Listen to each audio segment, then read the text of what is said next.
Okay guys, the final part of the leg portion of these rolling videos is the IT band. The IT band runs along the outside of the thigh, connects the knee to the hip, and when it's tight, it can be responsible for a lot of hip issues, knee issues, can also really affect the back, especially if you sit a lot, if you drive a lot, and if you're very active in sports.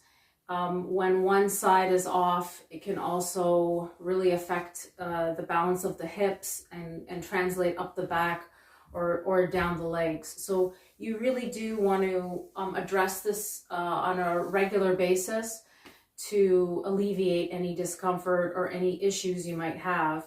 And it's a really good thing to pair with quad rolling. So if you already are doing the quad rolling, this will be another complement to that. So I've laid out a few tools that I use on a regular basis. I don't use this. I just brought this out to show you the contrast between how high this is versus how high some of these other things are. So I'm just going to show you the difference between rolling with a tool like this, the foam roller, versus rolling with something that's much lower to the ground, how much better it is. This, I have to get into a plank position. Basically, I have to support my upper body in order to maintain the leverage here. So I can't really go down here. Like, this is so awkward, right? And you know, it's just a really uncomfortable position. So the best way to do it would be to maintain this, but then you also want to hit a few points.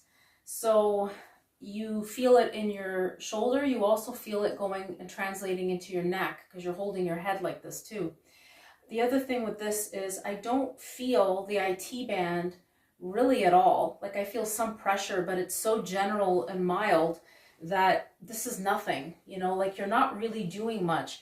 I feel it a little bit more as I go down toward the knee for sure, like I'm in this patch here, but higher up, it's just kind of like nil, right?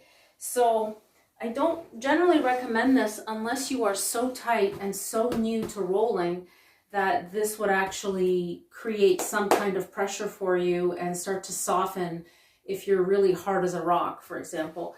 But as you progress, you're going to find this is going to be more and more ineffective. So what I do recommend is some of the rolling pins they have. I just picked these up from the dollar store, and they have different sizes, as you can see. The standard one, they have a little mini, which is even lower off the ground. And then they have this, which is awesome because it's so low to the ground that you can be basically completely flat and relaxed as the tool is doing the work to soften. So just for the demo here, I'm gonna start with this.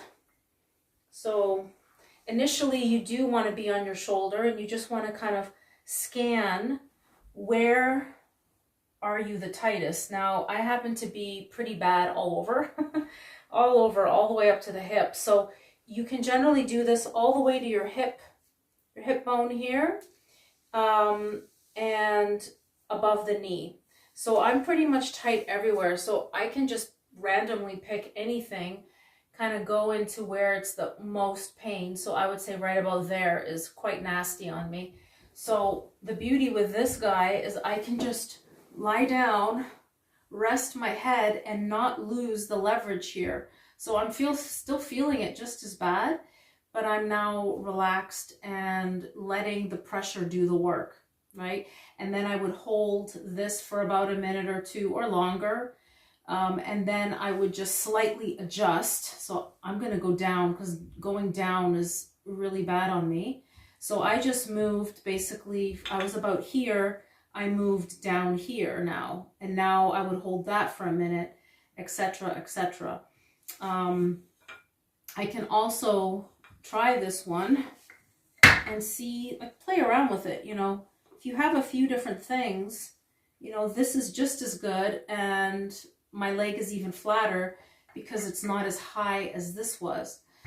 And you know, I can either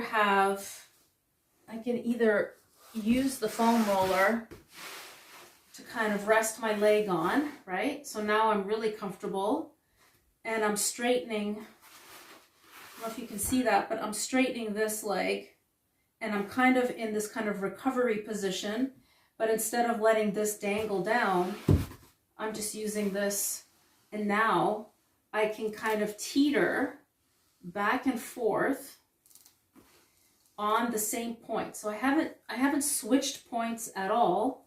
I'm still here, but as my body moves, I'm kind of like teetering on the point, right? So I'm hitting just a different angle, and I'm also getting the outside of the quad, because we have 4 quad muscles. I'm getting what's the one that's called vastus lateralis as I teeter more forward, and that is really nasty and painful, guys. Whoo! Right there is like crazy, crazy for me. So I'm just gonna hang out and just breathe. Whew! That's a doozer. I just worked out legs though, so that's probably why. But anyway, the other thing you can do is I'm holding the point, and I just move this so you can see what I'm doing, and now I'm moving the leg forwards and backwards, if you notice what I'm doing there. So now I'm really kind of getting in there, you know. So just kind of really working that same region, section, and getting it even more. And then from here, you could even just go all the way more forward. So now you're hitting the front of the quad like more here, you know.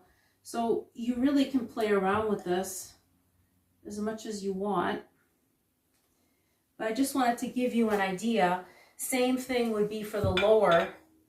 This one would be the same. It does the same job, actually, exactly the same thing, but it's like it's so low that there's absolutely no strain on any joint because it's being, you know, lifted off the ground, right? Which would be the hip.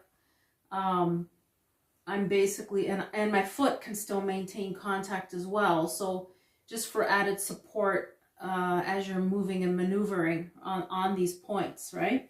So just to recap, from the hip, which would be about there, all the way to about there. So all this, the length of this, like basically is all fair game. You can teeter a bit to the sides. And of course you can play with a ball too, guys. Same thing. I'll show you with the tennis ball, same idea. You're going to place it. You can still maneuver down, up and down, figure out where is it bad. And again, on me, it's pretty bad. The advantage of the ball, because it's not this shape, is what I'm feeling is the muscles are separating and sliding off one another. So you can kind of wiggle your way up and in a little bit more with a ball versus this. This is more like it's hitting the surface area all at the same time. But because of this kind of round shape, it's wiggling through the different layers and different sections of muscle and tissue. And what is underneath that IT band is kind of moving over. It's really an interesting feeling. And so it's going to be that much more specific with this if you want to really get into some more deeper nooks and crannies and hit more of that outside quad. So just giving you some ideas, but again, like all of this, you have to fiddle around for yourself, guys, and figure out what works for you and what style of tool you'd like.